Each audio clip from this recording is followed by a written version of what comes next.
We're back with more wine, and this time in our glass we have the Dancing Bear Howell Mountain 2009. I don't have the bottle in front of me, so you focus in on it. Somebody tell me about this wine, please. Oh, both you look at each other. I don't know. So our Dancing Bear Ranch on Howell Mountain is this beautiful ranch, 200 acres, not quite 30 acres planted in vines, and so it's Howell Mountain, so it's all above the fog. Higher elevation, 1,100 feet to about 1,900 feet of elevation.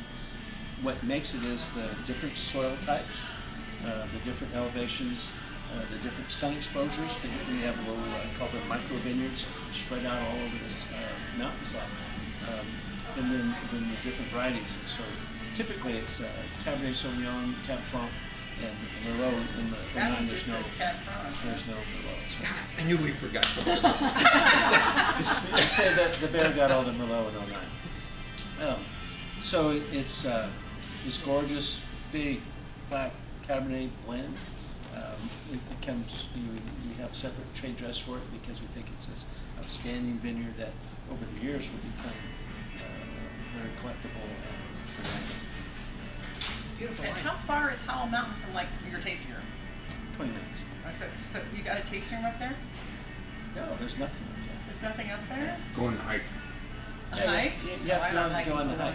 So one of the Tanya was asking, what's this deal with this strange name, Cakebread? Where's it come from? We don't believe it's so. We traced it back. So it's an old English name. You remember how the English started naming everybody after what they did, their profession, or what they lived next to.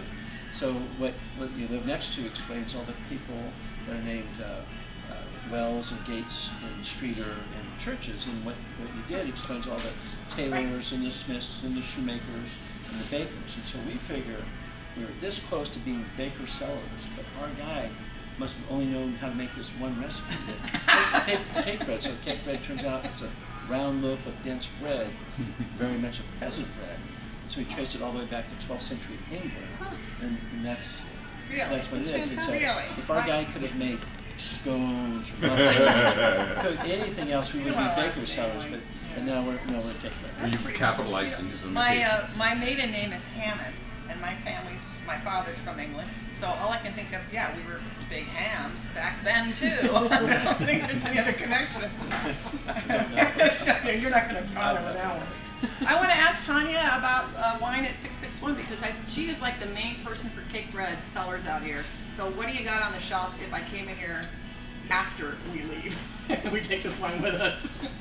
I always have at least 5 different Cakebread varietals. So there's always Sauvignon Blanc, there's always Napa Valley Chardonnay, Reserve Chardonnay, Merlot, and Cabernet either. Wow. Dancing Bear, which is beautiful. Yeah, nice. And I carry them all because I get a phone call a week.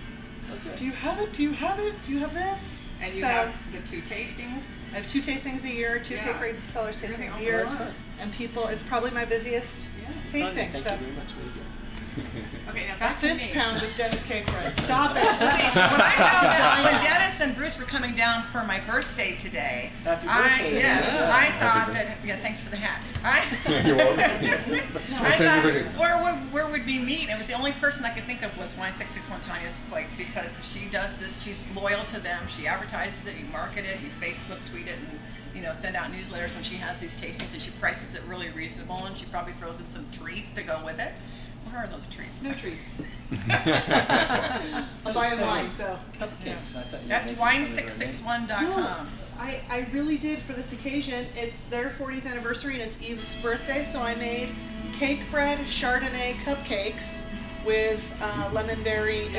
You're not eating them tonight. We'll be eating those shortly. We'll be eating those shortly. So happy 40th to you guys. Happy 40th. Do we have some more questions before I just cut them off? Your 40th birthday also? I'm gonna go with that. Sure. I'm not gonna tell you how many times I've had the 40th, and you're not either, Mr. Bushman.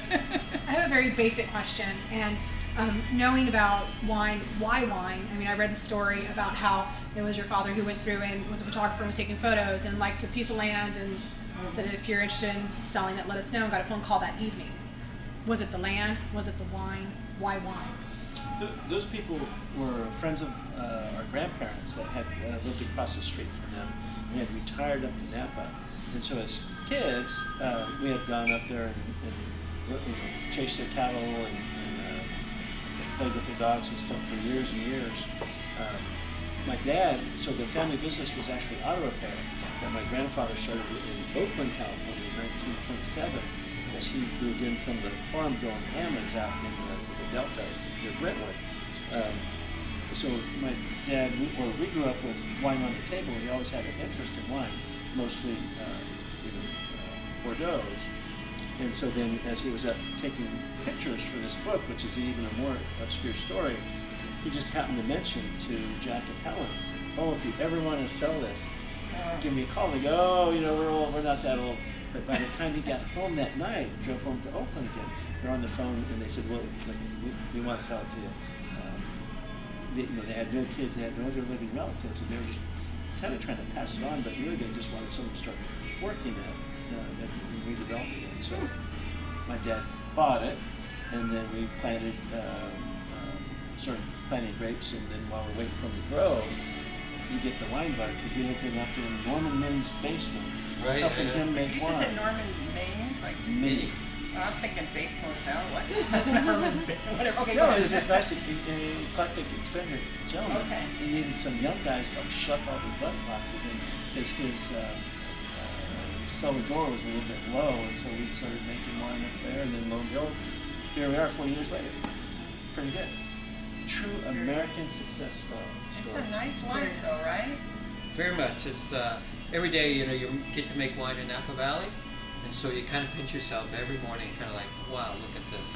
And so, what other place to be able to make wine is but in Napa Valley? So it's pretty neat. Okay, I'll drink to that. Cheers. Everyone make a Cheers. toast to the Cakebread brothers There coming you to go. Santa Clarita. Thanks, Eve. Happy birthday. Yeah. Cheers, very much.